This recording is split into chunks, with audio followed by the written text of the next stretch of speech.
Peace and love, everybody. What's going on? It's your boy Kurt the Jerk saying, "What up?" I hope everybody's doing great. Trying to figure out how to do this shit on the phone. It's a little weird and stuff like that. I'm not used to it. But I want to talk about how can you beat your debt? Because a lot of people, I'm realizing when I go to court, because I've been to court for my own debt issues. A lot of people, the reason why they default on debt is because they don't go to court. They don't respond to their debt. They look at the debt when it come in the mail from a debt collector stating that you owe this debt, and they recognize that, okay, I know the original company. All right, I do owe them the money. So because I owe them the money, I'm not going to go to court and get a default judgment in which they're going to come and try to garnish your wages anyway. So the best thing to do is to always respond to your debt collectors. One of the main reasons is because a lot of times you got something called junk debt buyers. What they do is they buy a list of debt, people that owe debt, names, companies, socials, whatever detailed information they have, and they get a list and they buy a pennies on the dollar. And what they do is they go after every individual person, put out hundreds and thousands of lawsuits every month, and praying for a default.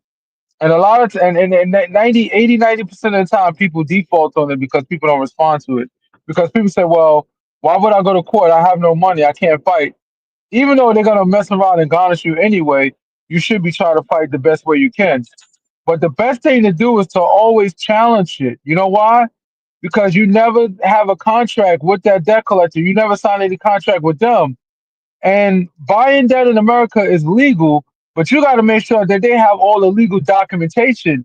And I got news for you guys. Many times they don't. So you got to challenge them.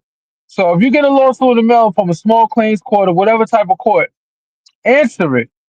If you get served, answer the serve. Okay, and state that you would like to have more information to verify that this debt collector owns the debt. You want to do a verification process. You want to ask for remind you this is all for entertainment agreement. I'm not an attorney or nothing like that. I'm just a guy. I'm just a Kurt the Jerk, just trying to give you a little information. Remind you you should ask for the purchase agreement, ask for the bill of sale, and ask for the account where the account went from zero to charge off from the previous creditor. You got to ask for the detailed information because there's a lot of discrepancies a lot of times when they get the information. Like, for example, the balance is a way to challenge the discrepancy. Because let's say if the creditor come back, verify, say they got all this information and they provide some of it, most of the time, they're not going to violate the purchase agreement.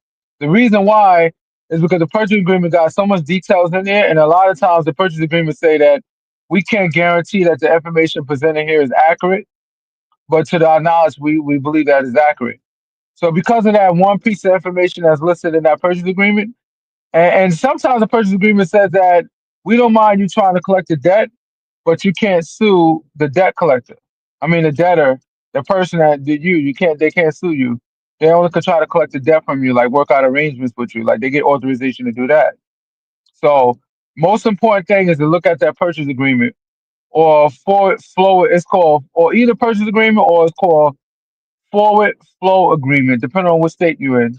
But purchase agreement is very straightforward. It's not like just a title, because the title or the bill of sale just give you a little bit of information, don't give you all the details.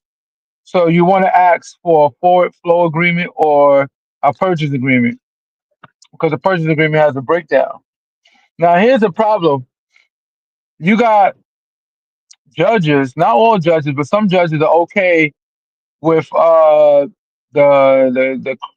creditor that's coming after you, the debt collector, to have not a purchase agreement, but like an affidavit from somebody that looked over the records and say that according to the information I'm looking at is accurate. An affidavit along with the bill of sale.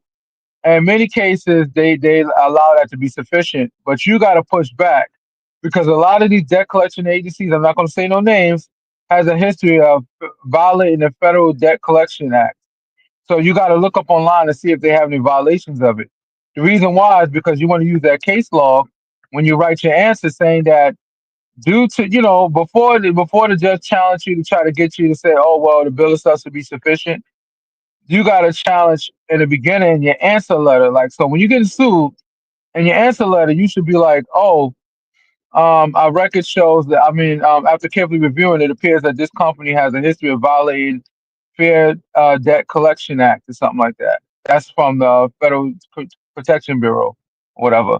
So because they have violations of it, you want to find a court case, put the case log on there saying due to this case log stating that they have a history of violating uh, regular people's rights as it pertains to debt. You want the full purchase agreement and the full information they have. You also want a copy of the previous agreement, a purchase agreement, and you want a copy of the bank statements and stuff like that. You want a copy of all the detailed information, and the beauty of it is even if they have all that information, a lot of times you could pick it apart because a lot of times they make so many mistakes. Sometimes they have your information with somebody else's information put together. So it could be all messed up and jumbled. So your job is to pick it apart. So even if you get the information, let's say if it comes back and they gave you everything you need, now the next step is picking it apart.